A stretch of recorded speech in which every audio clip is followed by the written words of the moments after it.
Good morning, everybody, or afternoon, depending on where you are on the planet. The bottom line is we're at the World Center of Speed in Daytona Beach, Florida, and it's a perfect day. It's a perfect day for a car race. It's a perfect day to begin a season with Ferrari Challenge by Pirelli. The Daytona Ferrari Challenge round is just around the corner. That's going to be the, well, as it stands right now, between now and lunchtime, the highlight of the race weekend. There's a 24-hour race just around the corner, but that's a different story altogether. As far as the season for the Ferrari Challenge for Trofeo Pirelli, Daytona Beach will be stop number one, of course. We've got a race today, another one tomorrow at 9:30, and please invite your friends to come and join us for that one. We'll be in Austin, Texas. The weekend of the 9th through the 11th of March. We'll basically take a little bit of time off, collect our breaths just a touch, come back to Laguna Seca. We'll be in California for round number the first weekend in May.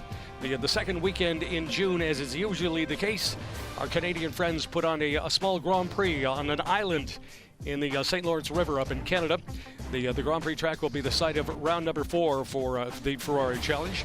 We'll be just down the street in Watkins Glen, New York, a little past that in July. The last weekend in July through the 29th, we'll be at Watkins Glen, New York. We'll go from the Canadian Grand Prix site to the original site of the U.S. Grand Prix at the Glen. Then we'll go to Road Atlanta, a beautiful racetrack in a beautiful piece of the countryside just northeast of Atlanta, Georgia. We'll be at Road Atlanta for round number 6. And then, of course, Finale Mondiale will be at Monza the first week in November. Ferrari Challenge. Oh, what a great place to start off the race season each and every season. The 2.5-mile tri-oval. And the interesting thing about the tri-oval, it's a big course. That is certainly the oval being used as far as the where we are on the map. We're on the bottom right corner of America. We're just on the north side of Orlando, Florida. The speedway itself, the tri-oval being well interrupted somewhat. The international horseshoe, of course, in the middle of the racetrack at the exit of turn number 1, the exit of pit lane actually, and the cars enter the racetrack, go through the international horseshoe, back up onto the tri-oval at the exit of turn number 6, turn number 7. And there's a little bit of a bus stop down the back straightaway. We don't want to have the cars running at top speed for all of the 3,000 feet of that back straightaway. So there's a little bit of a kink in it, just to keep everybody interested. That's for sure. Back up on the tri-oval, they go around turns number 3 and 4 of the racetrack. And as far as this particular racetrack, it's a 30-degree banking, 31 degrees. I understand. Around the front straightaway, it's only degrees, but the bottom line is to keep the cars going at maximum speed to provide the maximum entertainment there is possible. Whether they're stock cars, whether they're sports cars, whether they're Ferrari 458s or 488s. The weather forecast for the Daytona area today is going to be picture perfect. 24 degrees Celsius. We're looking at 73, 74 degrees in the Fahrenheit scale. The air temperature is a little cooler than that with a little bit of a breeze. Just about perfect. A little sunshine for the photographers. Tomorrow, well, it's going to be a little bit warmer, a little bit milder for all of the spectators around the racetrack. However, it might be a little bit cloudier as well. The weather forecast is certainly good news for all of the local flora and fauna, of course. Hey, it's a piece of the racetrack here. There's a lake in the middle of our race circuit. A little bit of a breeze off the ocean from the south, and it's providing us with, we couldn't have asked for a BART for the 2018 race season for Ferrari Challenge. And we've got a great looking field. Boy, we've got a huge number of cars. Nearly 40 cars have qualified today. Everybody within tenths and hundreds and thousands of a second of each other. The pretty white machine on the pole is Cooper Mcneil. And taking a look, we've had 3 days of practice sessions over the past week, and with the 3 practice sessions with the 4 different classes, there's a Trofeo Pirelli near the top of the charts. Trofeo Pirelli AM for the drivers that don't have quite as much experience. Copa Shell drivers, of course, one step down. In the past years, we're driving the older model Ferrari machines that were kind of grandfathered into the race series so that everybody could drive as best they could with the nicest machines they could possibly put on the racetrack. The Copa Shell machines has an AM class as well for people that are just getting involved with the race series, and that way everybody has the opportunity with a little bit of luck, a little bit of good fortune, and a fair amount of drive to find themselves with a trophy on their way out of the racetrack on any given race weekend. It's a great race series. We've seen just about everybody behind the wheel of these cars, and as far as this particular race series this weekend, one of the highlights, as far as I'm concerned, is we've got a father and son team out on the racetrack. Out front, the pretty machine out there. The starting grid, of course, is going to have Cooper Mcneil at the top of the charts. And as I mentioned before, it's a father and son day because his father, David, is going to be behind the wheel of a Ferrari this race weekend as well. Cooper Mcneil in the 63 car. The Scuderia Corsa, the Silicon Valley Ferrari people, providing the willpower for his machinery this race weekend. Going down the list a little bit further, James Weiland. We've got Peter Ludwig, who's up at the top of the charts. A veteran, Kurt Wagner's behind the wheel of the 27 car this race weekend. Christopher Cadazzi. We also have, running down the list a little bit further, in the Trofeo Pirelli class, we got Rubo. And as far as the Trofeo Pirelli AM, the pole sitter this race weekend, well, today certainly anyway, will be Dave Muzo. Dave will drive the number 30 car from the 7th starting spot.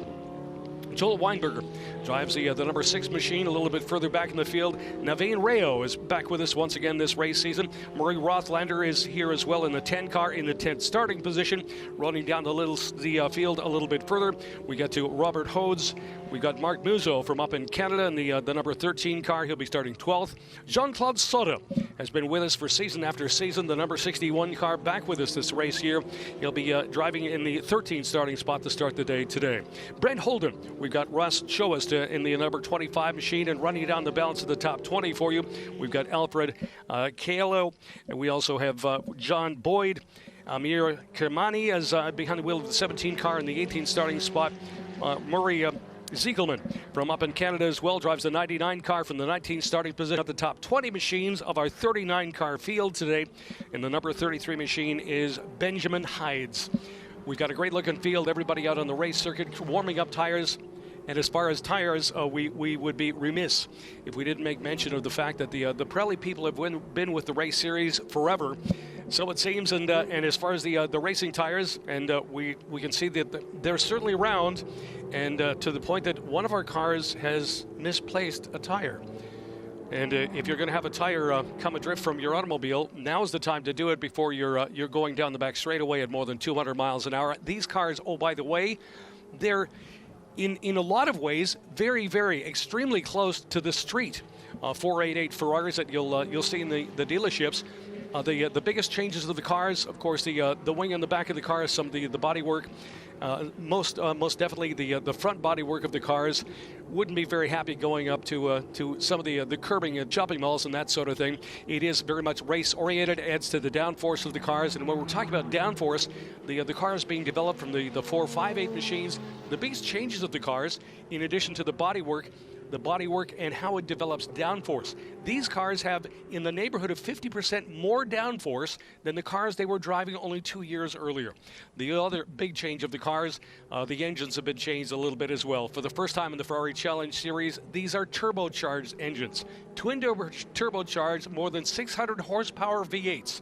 And what that has done, it's made the cars a little bit quicker, it's made them a little bit more responsive, and it's provided the people that nitpick, the people that test drive cars, something that perhaps they found remiss. If there is anything wrong with a Ferrari 488, well, the people at one of the racing television networks and automotive television programs said that the only thing that this car lacks at the 458, it doesn't sound as good.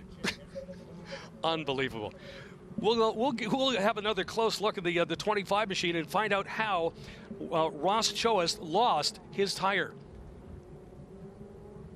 Coming up through corner number 2, oh my goodness, he was up on the 31 degree banking, and suddenly he doesn't have a right front wheel on the car. Obviously the crew, well, they've got a few things on their mind. It's the first race of the race season. Bolting on the wheels to the car, and, well, I guess it wasn't quite as tight as they thought it was. And now everybody involved with the race team and, of course, the organization giving things a look-see to make sure that, okay, you can put a wheel on the car, but they want to make sure that there's nothing damaged underneath that they may have missed seeing that the cars are going to be up on the banking doing in the neighborhood of 200 miles an hour. Having a wheel come off a car at any given opportunity is not a great adventure. However, you certainly don't when you're surrounded by people in the midst of a car race. So the 25 machine has all 4 wheels on it. We'll cross our fingers and hope that they can get the car back into line once again. Everybody lining up after the warm-up lap, which is usually the case for the Ferrari Challenge. Everybody gets up and has the opportunity to warm things up. The race officials come on the web and say, okay, kids, time to bring the cars in along pit lane and line them up side by side. We're about to go racing.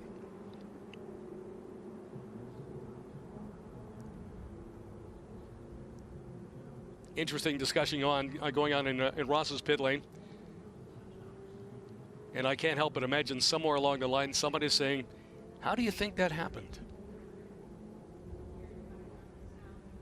We'll cross our fingers and hope to see the car out on the racetrack. It's certainly a beautiful blue machine, the number 25.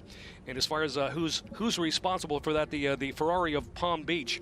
Each one of these cars is looked after, maintained, purchased from dealerships across the North American area. And these, I think that the teams take as much pride as the drivers do in any given race day's accomplishments.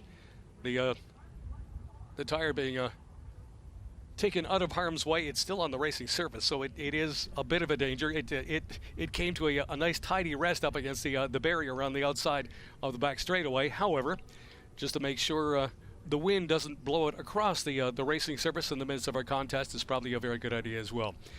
The people with IMSA once again providing the race officials for our contest, as they do over the course of the entire race season, and they do a tremendous job. And as often as not, we don't have the opportunity to tip our hats and say thank you very much for your time and trouble. We'll start the season off that way today. The race officials with IMSA, of course, making sure that everybody is doing the very best to put on not only an entertaining day's racing, but of course a safe one as well. One of the things that you're going to notice is up along the pit lane here at Daytona International Speedway is that they will be lined. There's actually going to be 4 sets of cars. They will be lined up in the race order in all 4 of the classes for the Ferrari Challenge North America for Trofeo Pirelli. The first of which will be the Trofeo Pirelli cars, generally the drivers with the most experience, the most talent. As often as not always, it's not carved in stone any place, but as often as not, the faster of the cars on the racetrack. The next of the groups will be Trofeo Pirelli cars, again, nearly as accomplished, nearly as talented, nearly as fast. Trofeo Pirelli, the AM, perhaps you can look at it as the amateur class with Trofeo Pirelli, will be lined up in the next echelon of cars as they line them up along the start-finish line here at Daytona. The next of the 2 groups, the preliminary groups, will see the Copa Shell class cars. Copa Shell and, once again, Copa Shell AM. As far as the Copa Shell, some of the people that I didn't have the opportunity to talk to because they were just outside the top 20 as I was running down the list of cars out here. Osvaldo Gao will be driving a Trofeo Pirelli AM car in the 21st starting spot. That's the 93. The 121 car, a little bit further back in the list, is again another one of the, we'll get to the first of the Copa Shell class cars, an AM class car. This is Thomas Tibble. Thomas with the Scuderia Corsa Ferrari of Beverly Hills. Okay, on one side of America, of course, there's Daytona. Everybody realizes Daytona, the speedway, the beach. And then, of course, on the other side of the country, nearly as symbolic as everything that California stands for is Beverly Hills. The Ferrari of Beverly Hills providing the wherewithal for Thomas Tipple to put his car on the pole for Trofeo Pirelli, the Copa Shell, AM class of the 121 car. Will start in the 21st starting position.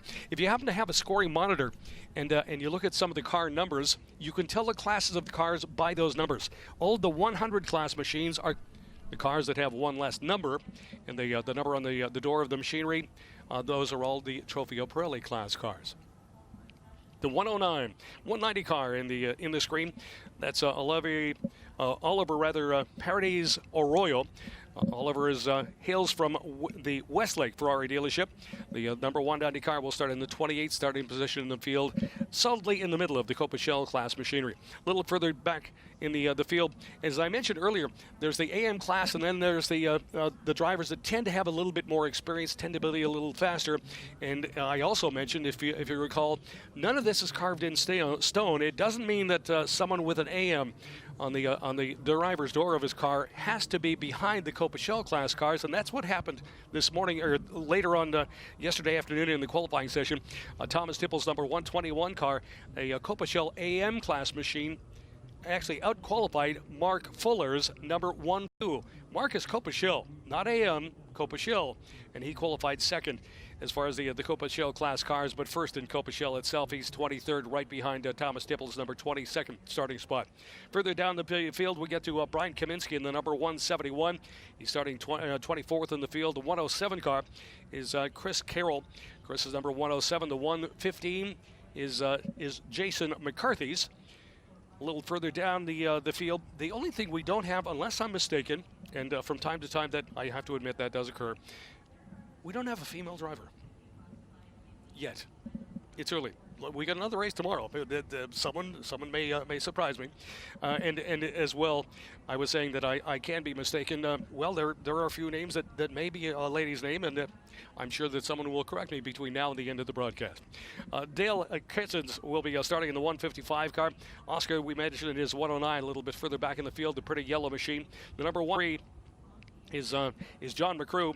John will start just on the fast side of the 30th starting spot. 30th today will be the 133 of Michael Fassbender. The 113 right behind him is Jeff Palermo. Jeff drives the 113 car from the 31st starting position. The 111 is Bradley Smith. Brad's number 111 car, 32 in the field. 33rd will be the 126 of Robert Passern. Robert just in front of a young gentleman from up in Vancouver, Canada, Colin Leo, and the number 118 car starts 34th today. David Mcneil, mentioned Cooper on the pole with the 63 car. Cooper Mcneil has driven more sports cars over the past 2 years than I'm quite sure I can count at any given race week during the nicer seasons of the year. I'm not sure how many he was driving in January or February through most of the past couple of months. Nonetheless, Cooper Mcneil has been driving the wheels off so many different cars and so many different classes. He's been so busy fine-tuning his skills. It's to no one's surprise that Cooper Mcneil put the 63 WeatherTech Ferrari on the pole. And a little bit further back in the field, as I mentioned, we've got a family affair today. Cooper on the pole, and his father, the 179 car, is 2 or 3 cars back. Starting 35th today is David Mcneil. The color scheme on the car looks identical because the McNeil family business says WeatherTech on the front door. The WeatherTech number 179 car will start 35th today. The number 130 car is Luis Peruskia. Luis will drive the 130 machine from 36th, and rounding out the balance of our field. 39 cars in total on the verge of a 40-car field today. We've got Lance Colley's number 179. The 129 car is James Camp. And rounding out the field from the Ferrari of Central Florida, not to be left out, is David Lowe. David will drive the 108 car from the 39th starting position today as they head out of pit lane. And if you look closely at a map of the racetrack, the pit exit isn't into turn number 1. It would immediately give you the impression, however, the racing pit exit actually follows the curve of the racetrack around the tight left-hand corner through turn number 1. Turn number 2 is next. It's a little shallow right, and then as the cars are far to the right-hand side of the racetrack, as often as not at speed, they'll enter the race course just before the very, very tight turn number 3. And that's where they get into the international horseshoe in earnest. And the way the pit exit has been arranged, it's so that the cars exiting turn number 2 are to the right of the race course. The cars exiting pit lane will enter from the immediate left of that field, and that they will be that way there will be far less opportunities for anything unfortunate to happen on the racetrack. During the course of our we've got 45 minutes of contest that we're going to be running, and there will be cars coming in and out of pit lane from time to time. Not very often. They certainly, over 45 minutes, don't need to be refueled. If there's something amiss with the cars, if a driver thinks that he hears something, feels something that's not quite right, as often as not, they'll bring the car in pit lane and have the crew give it a look-see, because it's very, very infrequent the driver can make the adjustments to the car that need to happen on his own. Bring it into pit lane, take care of it. If a tire is to go down, if there's some kind of an excursion out on the racetrack, if somebody gets a little wide of the racing surface, the drivers will be, as often as not, bring the cars in along without any any consultation to have the car looked after and make sure it's going to be 100%, because when the cars are up on the racetrack, when they get up in the banking, when they get up in the back straightaway, these cars are approaching 200 miles an hour. Street cars, a little bit fine-tuned as far as the bodywork is concerned. The biggest change with the cars is the safety equipment on the inside, the roll cages, the fire equipment, and the like. The fact that some of the people have taken a look at the 488 cars and said it doesn't sound quite as nice with the turbochargers as the normally aspirated 458 Ferrari that they've generally replaced. Well, that might be true of the street cars, but there have been some modifications to the exhaust of the 488 cars. So if you're here joining us at Daytona Beach, if you can't notice the difference between these cars, you have far better ears than I. And the one thing that I've, as often as not, I smile when I hear somebody say, well, the car doesn't sound as good as the old ones. Unless you're sitting on the back bumper when you're driving the car, I can't tell the difference. You again have superior ears than I, that's for sure. Well, maybe it's the fact that I've been hanging around very loud racetracks for way too many years. Nonetheless, super looking cars, incredibly fast, and faster than the cars they're replaced by. On average, when we go from one race to another, comparing some of the times of the Ferrari Challenge of years gone by, the cars seem to be, in my estimation, about 3 seconds a lap faster when they come up to this racetrack, because there's more power, the turbocharged engines. I have a feeling the difference is a lot closer to 5 or 6 seconds a lap. However, everybody is bunched up, and now we have a green flag, and we're racing at Daytona Beach, the world center of speed, with Ferraris down the front straightaway for the first time. Cooper Mcneil leading the crowd, and he's making it look pretty easy, that's for sure. As far as the race order, we've got James Weiland in the second place number 18 car. Peter Ludwig, who led one of the practice sessions.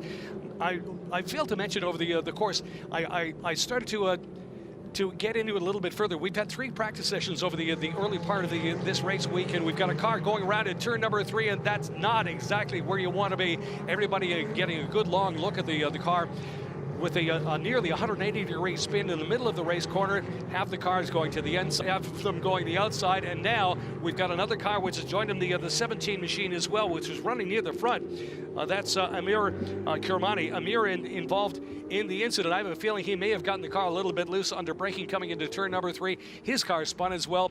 The bottom line is, as far as the Ferrari Challenge is concerned, no harm, no foul. Nobody touched anybody. None of the cars were damaged. Everybody will get out of the cars and be just as healthy as they were when the race started. Safety is number 1 on the list of concern at every given Ferrari Challenge race weekend. Cooper Mcneil, the number 63 machine, up on the banking for the first time, and even along the back straightaway here, there is 18 degrees of banking. This isn't a flat surface anywhere. And of course, as we do that, we'll come into the bus stop, which may indeed be the only flat piece of the racetrack.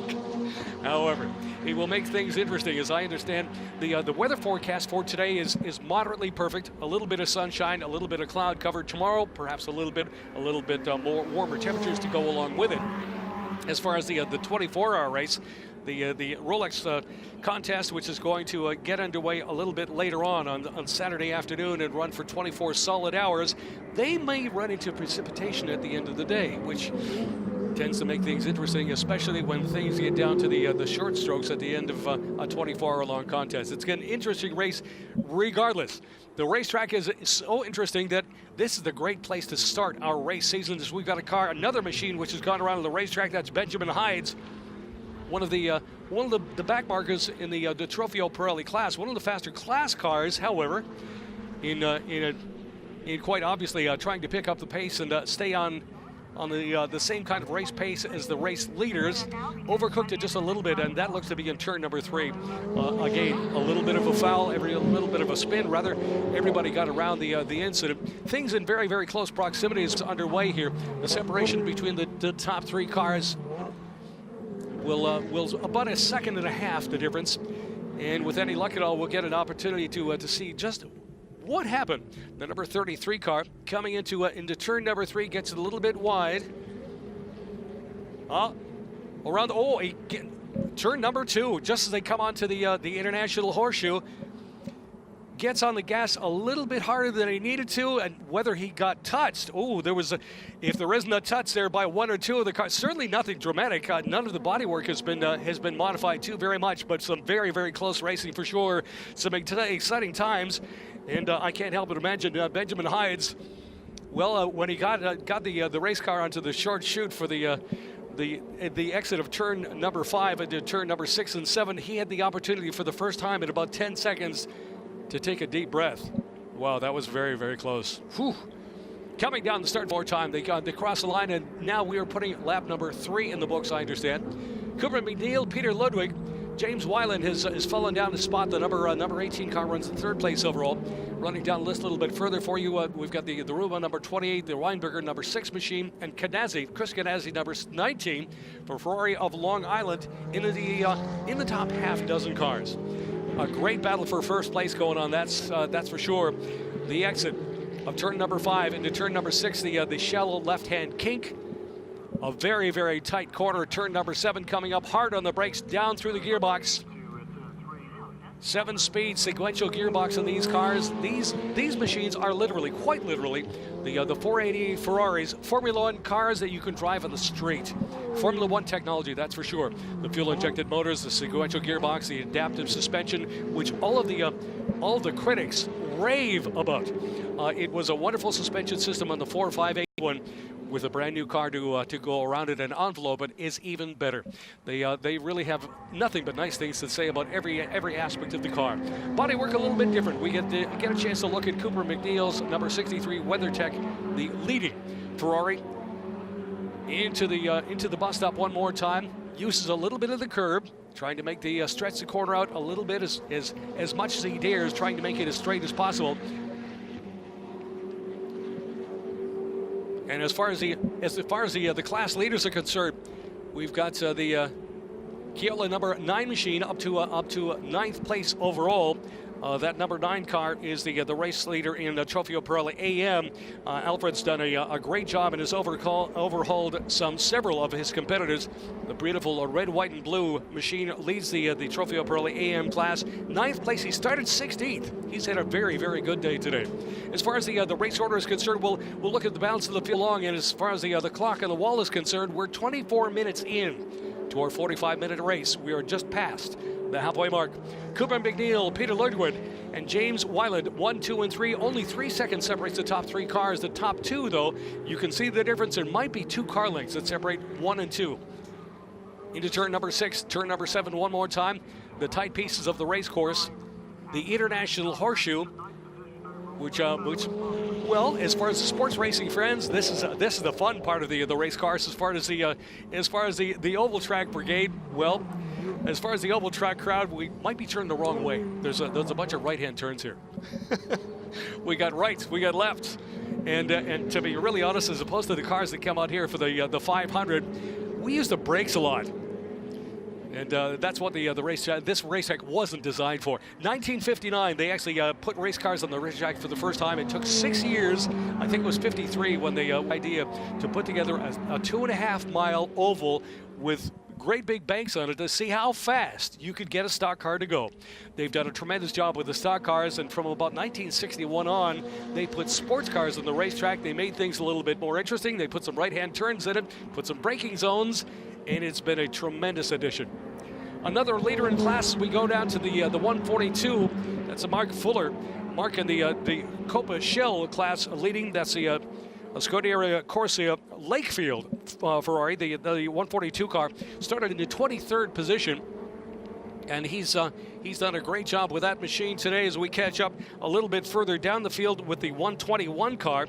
That's Thomas Tipple.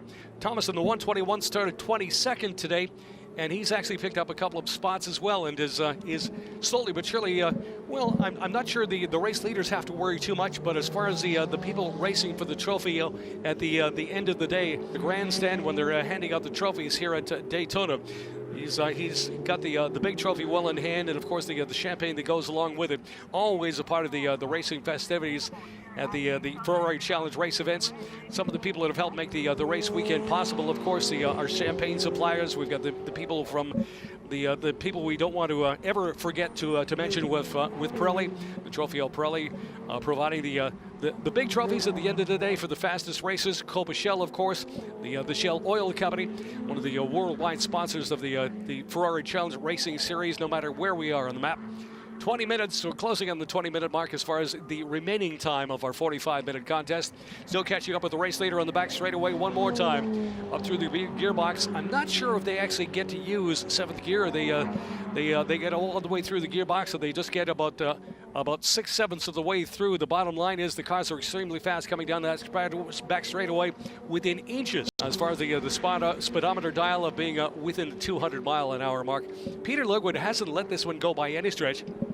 Say earlier on over the course of the race weekend, with the three different practice sessions rather, we had different leaders in all 4 of the classes in all 3 of the practice sessions, and it appeared as though I may be mistaken. I'm not sure Cooper Mcneil was here for practice session number 1 a couple days back. He was here for the 2nd and 3rd sessions, made his way up to the 2nd fastest time in that 2nd practice session, the third practice, and of course fine-tuning things for the qualifying session, made his way back up toward the top of the charts. And when it came to qualifying time yesterday afternoon, Cooper Mcneil made no mistake about it.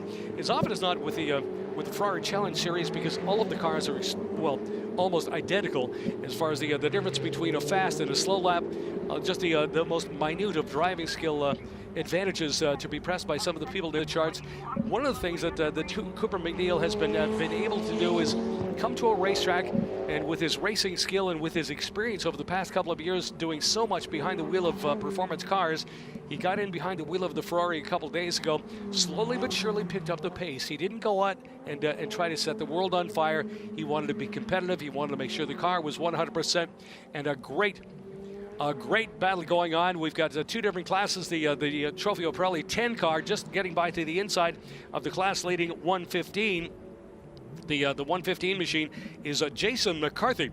Jason McCarthy, one of the racers who actually led one of those practice sessions a couple days ago, didn't, I believe, put the car in the pole for the qualifying round. However, it's quite obvious that he knows how to get the job done. And when it came to putting the car on the racetrack today, one of the differences that we noticed over the course of the entire season with Trofeo Pirelli, we're keeping an eye on Jay up the tight banking here at Daytona International Speedway, is that some of the races will go out, and it's quite obvious that when they're out on the race course, generally by themselves or with a little bit more space during the practice session, they really do a tremendous job. During qualifying as well, they separate the classes a little bit. There's fewer cars to occupy as much of the racetrack as they possibly can.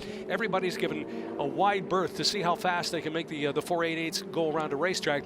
But then it comes to race time, everybody's bunched up. The track is a lot more crowded. You've got a lot more things to worry about. There's drivers with cars in their mirror. There's cars in front of you that may be taking a little bit different line into the racetrack.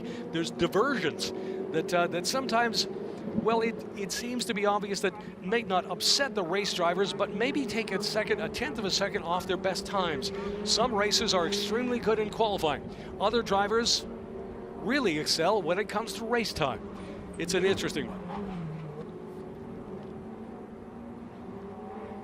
All right, so as we'll go through the race order once again, we'll catch up with Peter Ludwig, who runs in 3rd place right now. Peter, the wide world Ferrari, the Ferrari Challenge machine, qualified with 1:47.5. He was about half a second off the pole sitting time of Peter Ludwig. Certainly good enough to be in the top 2 rows. Not quite good enough to overhaul James Whalen. James with his number 18 Boardwalk Ferrari, 2nd fastest.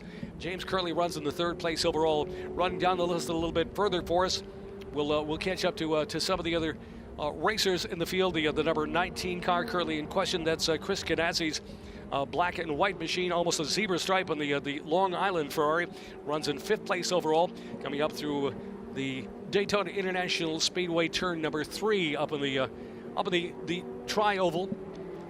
Actually, there's turns 1, 2, and 3 of a tri-oval, and as soon as I sort that mentally out for you, I'll try to pass it on. Coming down the front straightaway, there is a start-finish line, which is actually the tri-oval piece. A little further back in the field, a car that is most definitely a little bit of a challenge to put a number on when you first see it, because if you're on one side of the number 19 car, it's blue.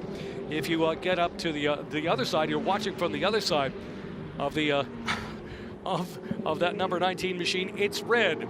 So from time to time, marshals, the corner workers at racetracks, will have to do a little bit of a homework before things get underway. We'll catch up now with the number 13 car, currently leading in the Trofeo Pirelli class. We've got Mark Muzo. Mark has been racing with the Ferrari Challenge for a year after year now. Comes all the way from Canada. The Ferrari of Ontario crowd providing the power source behind the front seat of the number 13 machine. The gray and blue car comes all up in Toronto, Canada. He's come all the way down to Florida to enjoy some of the beautiful temperatures. About a week and a half ago, it was a little bit different. As I understand, the temperature here at Daytona International Speedway was a lot closer to freezing come Wednesday last. However, the temperature people and the weather gods have smiled on us this race weekend. We're looking at 70 degrees each and every day. And further down the list, a little bit further behind Muzo, Jean-Claude Sutta's number 61 car, the pretty bright white boardwalk Ferrari. And if you look closely at that car, if you ever have the opportunity to watch the brakes glow hard on the braking through the bus stop, slowing down for the twistier bits of the racetrack, back up at the NASCAR turn number 3, back up to top speed one more time for Jean-Claude Sutta, a veteran racer with the Ferrari Challenge. I have a feeling he may be closing in on half a dozen years with the Challenge. Certainly a veteran and a great racer as well. The number 61 car runs in 8th. The leader in the class machine is the Alfred Caiola. Alfred, number 9 car, started in just on the far side of the top 10, currently runs in 9th place. Ferrari of Long Island providing the power source there. And the one thing that you'll notice over the course of our race today and the entire race season, these are, if you had the opportunity to walk through the paddock area, take a close look underneath some of the bodywork of these cars, these are within fractions of a second on the racetrack. As far as the casual observer, these are within just minute detail of being completely 100% street stock Ferrari 488s. The bodywork is a little different. There's a little bit more downforce in the front bodywork. Some of the safety equipment is different. They've got roller cages. They've got fire equipment just in case. Safety is number 1 on the list of concerns. However, as far as the power source of these cars, as far as the brakes, as far as everything up to and including the tires, hey, these are the same Ferrari 488s that you could buy at the corner Ferrari store and take home. And a big change on this course, a big change as far as the top 5 are concerned. We've got the James Weiland number 18 car down to 4th place, and the 28 machine has picked up a spot, and that may indeed be a trophy, a handshake, certainly a pat on the back at the end of the day. We've got Joseph Rubo on the number 28 car up to 3rd place overall. Joseph started 6th. And I've been waxing elaborate on how closely matched these cars are, how closely matched the talent is behind the wheel of each and every one of these cars. But if you look really closely, for someone to go from 6th place to 3rd place in the lead echelon of these cars, that's certainly worth celebrating. And I can have a feeling that James Rubo, if he's able to hold on for another 13 minutes, will be pretty proud of the champagne and the trophy. He takes home some side-by-side racing through the bus stop once again. Some interesting color schemes of these cars as well, and this is an interesting battle. Mistake, I'll be right here and I'll take home that 3rd place trophy. Thank you very much. Driving down to the inside, can he make it stick? Coming up onto the horseshoe and turn number 2, not quite this time, but not for lack of trying. A great attempted pass. Coming through the twistier parts of the race course, back up onto the straightaway, once again through the 31-degree banking, now through NASCAR turn number 3. Very, very closely matched cars. How close can he keep it? The turn signal is on. He's got the left-hand turn signal on, saying, I'm going to try and drive down the inside, and makes it stick this time. And he makes it stick through the first speed up on the grass and has to give it away again. That's one thing about racecraft. That's what this race series is about. very, very few of these race drivers are anything close to professional drivers. They've got a lot of experience in these cars, but the one thing about the Ferrari Challenge, they have the world's best race cars, a tremendous opportunity for a learning experience with every single corner and every single racetrack. The left turn signal comes on, whether it's deliberate or otherwise, drives to the inside, coming into the bus stop, has to, he's carrying a little bit too much speed. Oh, and now, slowly but surely, had to put the car up in the grass, get out of the throttle just a little bit to keep the car on the grass, put it back onto the asphalt, gave the spot back again, and now it's going to be a tough slog because he's got less than 10 minutes to go. Well, just over 10 minutes to go, 11 minutes and 20 seconds according to my clock. It's a close race, that's for sure. James Wyland doing everything up to and including, well, forgetting to turn the left turn signal on. I'm not sure where James is actually with the left turn signal being on all the way around the race course. He could actually be a Florida resident, but that's another story altogether.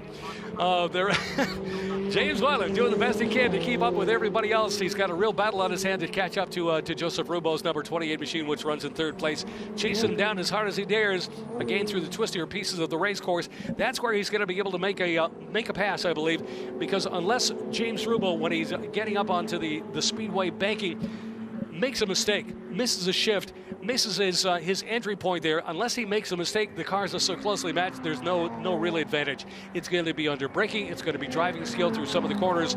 James Wyland is going to be hard-pressed to steal away the spot with that mistake just a few moments ago on the racetrack, coming into the hairpin where they are now. Catching up with the race leaders at the exit of turn number 1. This is turn number 2, the shallow left. Oh, pardon. I stand corrected. I looked at the WeatherTech and the gray and black stripe on the side of the car and said, "Oh, it's a WeatherTech race leader." It's a Mcneil car, but it's not Cooper. It's David. David, the father, in the 179 car is having a great race today. Cooper, on the other hand, isn't that far behind his dad as he just exits turn number 1. Actually, they're both in the international horseshoe piece of the racetrack. Now, whether his son can catch up to dad.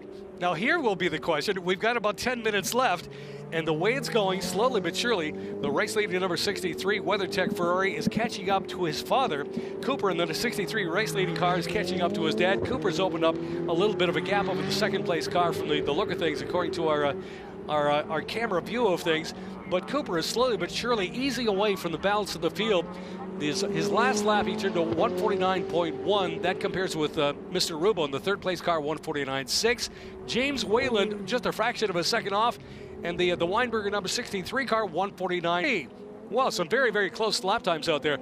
Comparing the lap times of the cars a little bit further back in the field, the 179 and the 63 cars, the class leaders will catch up to the number 9 car. Further back in the field, that's the Kayla number 9 machine that's leading the Trofeo Pirelli AM class, still in the top 10, 9th place for the number 9 car, whether by design or otherwise. A little further back in the field, we catch up. Now we get both of the black and white cars, the 63 machine car, up onto the oval once again. The race leader, WeatherTech 63, in NASCAR turn number 3, up through the gears, accelerating around the banking. What this racetrack was all about. We've got banking. We've got a round racetrack. They're going around. It's a tri-oval, I suppose. The bottom line is, in spite of the fact that there's corners in the midst of it, the cars are making 180-degree turns to go all the way around a 360. They have to light up the brakes a little bit, warm everything up into turn number 1, catching up to another class later now, the 133 machine. We'll have to go all the way down the charts to find the 133. Michael Fassbender leading his class, and we've got a car spin out on the racetrack as well. That's the 108. David Lowe, the Central Florida racer, a mistake in the twistiest corner of the racetrack, quite likely the biggest challenge. That's turn number 7. The Fassbender number 133 car leads his class. That's the Copa Shell class leader. Another one of the white cars. It seems as though today, now whether this is going to be carved in stone through the balance of the season, it seems as though at least 50% of the cars leading the class, we got 4. As we watch the steering input, wow, it's as if the race leading 63 car He's trying to set a qualifying lap from the look of it. Coming into the twistier piece of the race course, coming onto the oval just a moment ago. The opportunity and try to watch close as the car is under heavy braking. Cooper Mcneil has his hands full. He's trying to get the car turned, trying to carry as much speed as he possibly can up onto the baking. Make sure that nobody's going to interfere with that big trophy at the end of the afternoon today. We've got some 6 minutes and change left on the clock, but he hasn't slowed down a lick. Cooper Mcneil driving the wheels off the 488. That's NASCAR turn number 3 once again up through the gearbox up to 160, 70, 80 miles an hour as they come to the straight finish, the start-finish line. The not quite a straightaway once again. The field levels out just a touch going through all of the open grandstand section of the car into turn number 1 one more time. And now watch closely. The brakes light up. The Brembos light up. The Pirelli tires really being pressed to the max as slowly but surely he's not only doing a great job with his race car, but now his great job, he's catching up to some of the back markers in the field as the Copa Shell number 129 car falls a spot down. James Camp is now a lap down to the race leader. The 123 car still leads his class. That is a Copa Shell AM class. We have to tip the hat to the Ferrari of Long Island people. That's John McGrew.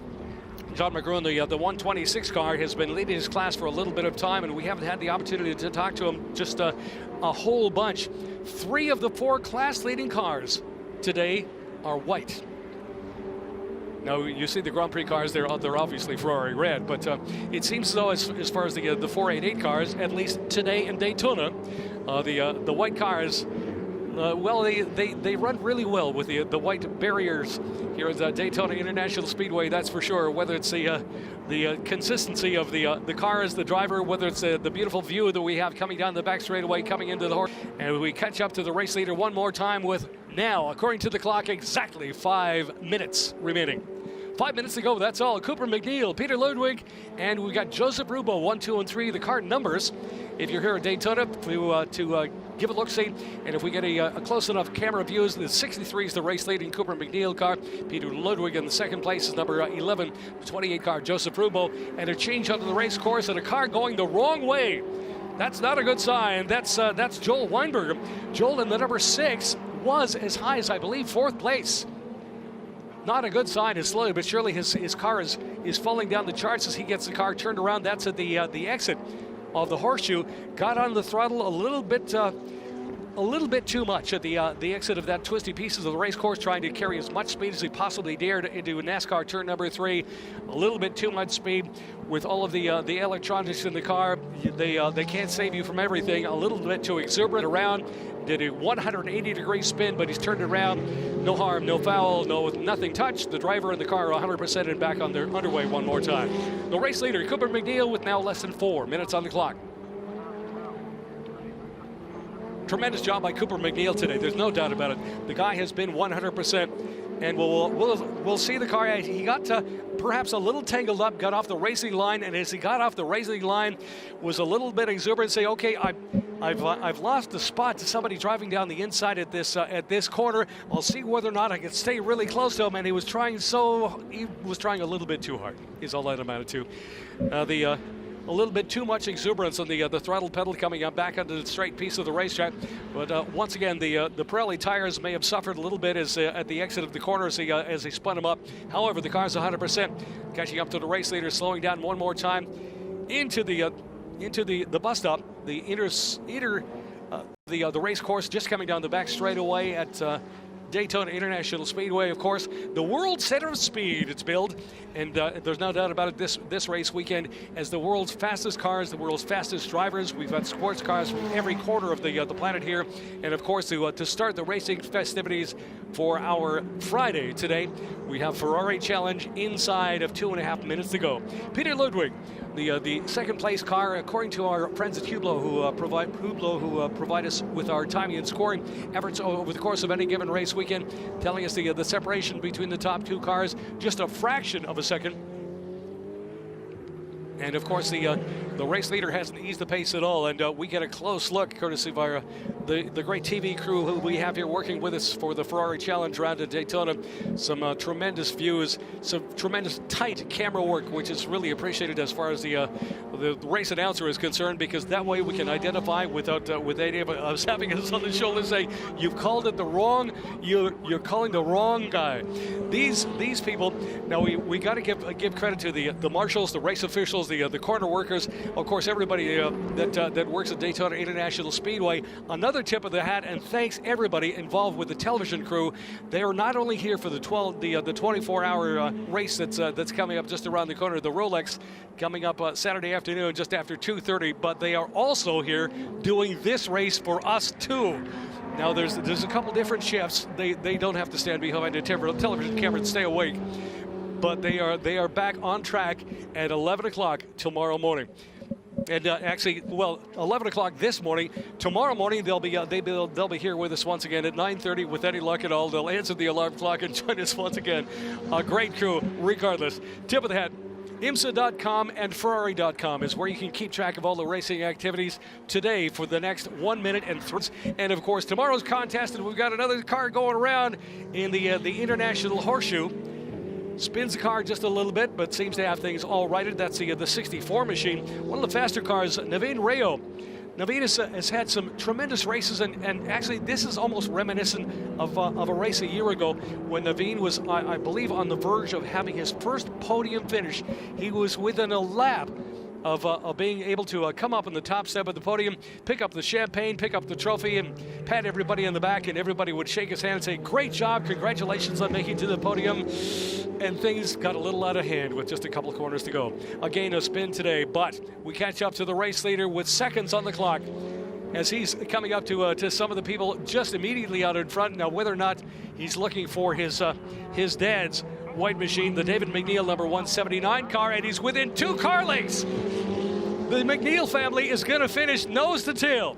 He's got a couple of catch up to his dad, drive to the inside, and not give away first place. The last thing he would like to do is, get around beside I believe it's the 111 car of Brad Smith. Brad just in front of him, coming up under the backing for the final time. This is going to be a storybook ending, theoretically.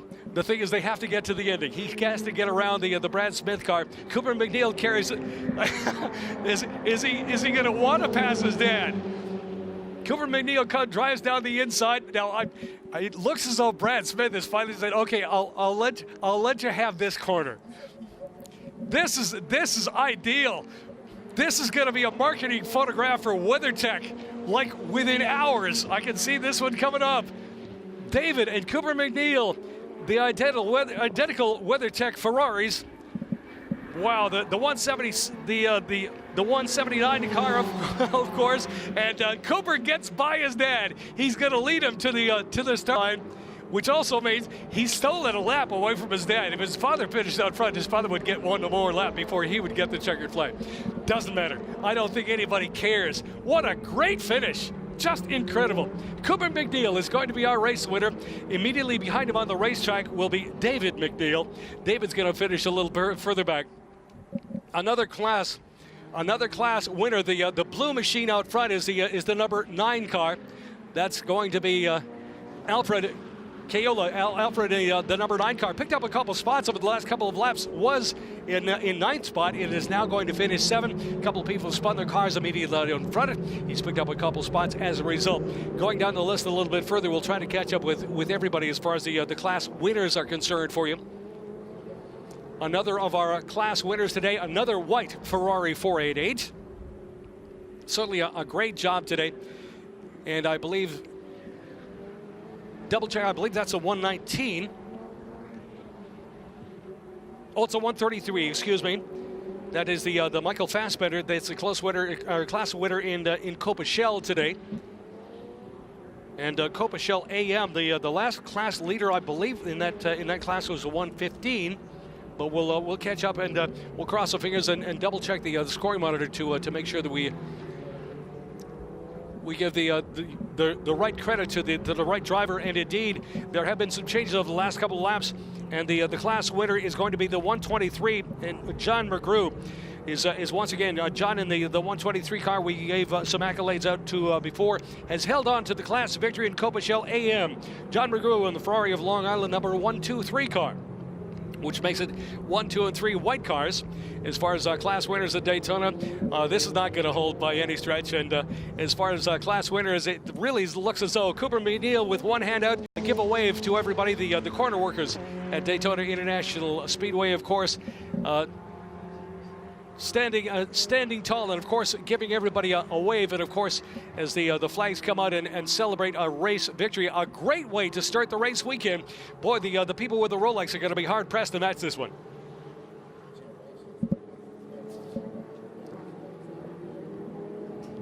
All right, so we get a look at it as Cooper Mcneil drives around and gives a wave to Dad. Incredible. David Mcneil will finish right behind his son's number 63 car as they cross the start-finish line. But as they came around, NASCAR banking at number 4 and down the start-finish to cross the line, Cooper gives his dad a wave out the window. Says, "It's been a great race, Dad. We'll have to do this again." The results, once again, what a great race. What a great way to start 2018. Cooper, Peter Ludwig in the number 11 car for Wide World. The Boardwalk Ferrari of James Weiland will be third place today. James coming back and stealing the spot away from Joseph Rubo in the number 28. Perhaps another mistake in the last lap. Mark Muzo from Canada with the number 13 car. We've got Chris Ganassi in the top 6 as well. Some other of the people most notable, the Boyd number 12 machine, the Weinberger 6 car with a spin, but managed to carry on and finish in the top 12. The Barry Ziegelman number 99 car finished in the top 13 spots. Some other people who roll down the list, Ferraris from everywhere, from San Diego to Detroit. We've got San Francisco and Long Island represented in the field as well. A great looking field and a great looking round number 1. Ferrari Challenge North America, race number 1 from Daytona. And don't forget, everybody, please come and join. Good morning, everybody, or afternoon, depending on where you are on the planet. The bottom line is we're at the World Center of Speed in Daytona Beach, Florida. And it's a perfect day. It's a perfect day for a car race. It's a perfect day to begin a season with Ferrari Challenge by Pirelli. The Daytona Ferrari Challenge round is just around the corner. That's going to be the, well, as it stands right now, between now and lunchtime, the highlight of the race weekend. There's a 24-hour race just around the corner, but that's a different story altogether. As far as the season for the Ferrari Challenge for Trofeo Pirelli, Daytona Beach will be stop number 1, of course. We've got a race today, another one tomorrow at 9:30, and please invite your friends to come and join us for that one. We'll be in Austin, Texas. The weekend of the... Good morning, everybody, or afternoon, depending on where you are on the planet. The bottom line is we're at the World Center of Speed in Daytona Beach, Florida. And it's a perfect day. It's a perfect day for a car race. It's a perfect day to begin a season with Ferrari Challenge by Pirelli. The Daytona Ferrari Challenge round is just around the corner. That's going to be the, well, as it stands right now, between now and lunchtime, the highlight of the race weekend. There's a 24-hour race just around the corner, but that's a different story altogether. As far as the season for the Ferrari Challenge for Trofeo Pirelli, Daytona Beach will be stop number 1, of course. We've got a race today.